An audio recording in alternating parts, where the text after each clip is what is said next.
Shalom keluarga damai yang terkasih di dalam Tuhan. Bagaimana kabarnya pada saat ini? Saya percaya bahwa hidup kita dikasihi, dipelihara oleh Tuhan. Mari kita akan merenungkan firman Tuhan di dalam Renungan Samas, Jumat 10 Maret 2023. Kita akan menyiapkan hati, kita masuk di dalam doa. Mari kita berdoa. Bapa Surgawi, sebentar kami hendak merenungkan firman-Mu, kiranya Roh Kudus-Mu yang akan menolong setiap kami. Di dalam nama Tuhan Yesus kami berdoa.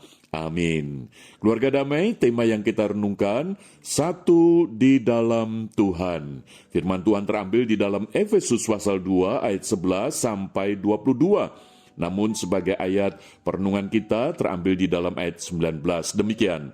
Demikianlah kamu bukan lagi orang asing dan pendatang, melainkan kawan sewarga dari orang-orang kudus dan anggota-anggota keluarga Allah. Demikianlah firman Tuhan.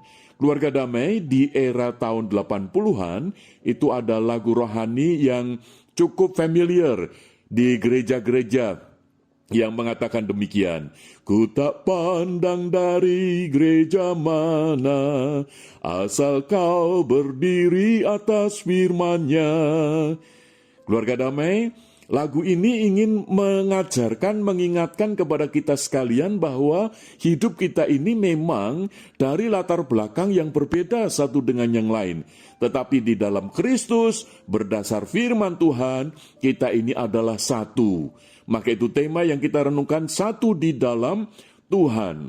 Keluarga damai, jemaat di Efesus itu juga terdiri dari berbagai macam orang yang memiliki latar belakang yang berbeda satu dengan yang lain.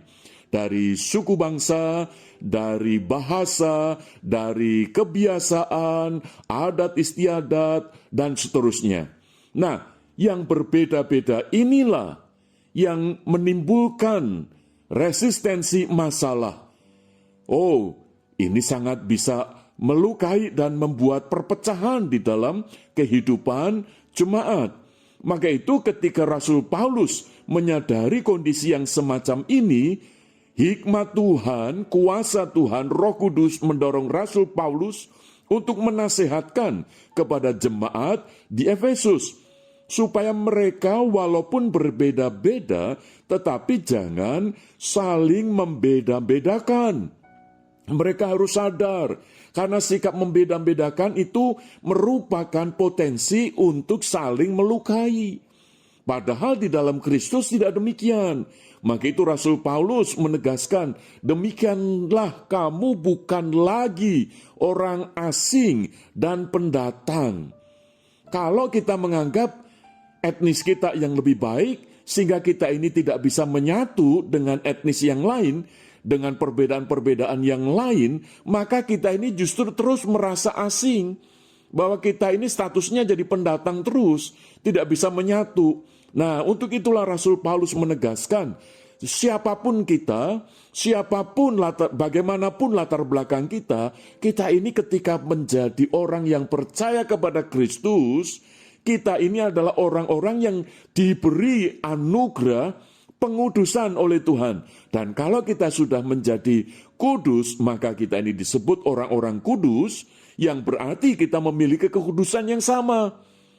Walaupun kita memiliki perbedaan, tetapi ada kesamaan yang mendasar, yaitu sebagai orang-orang kudus. Dan di sini dikatakan Rasul Paulus, kita ini adalah anggota-anggota keluarga Allah. Artinya, kita ini memiliki gen yang sama, memiliki DNA yang sama, yaitu DNA-nya Tuhan Yesus. Gennya Tuhan Yesus, kodrat ilahi Tuhan Yesus.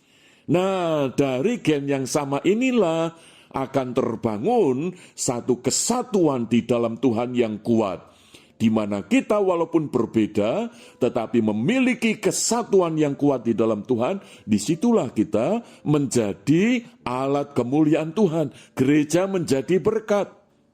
Keluarga damai, kalau pada saat ini kita sadar bahwa kita memang dikumpulkan, disatukan di dalam jemaat dengan latar belakang yang berbeda, Tuhan ada maksud, yaitu supaya kita ini sadar bahwa di dalam setiap pribadi yang berbeda-beda itu ada satu yang sama, yaitu kita menjadi orang yang telah dikuduskan di dalam Kristus. Kita ini adalah anggota-anggota keluarga Allah.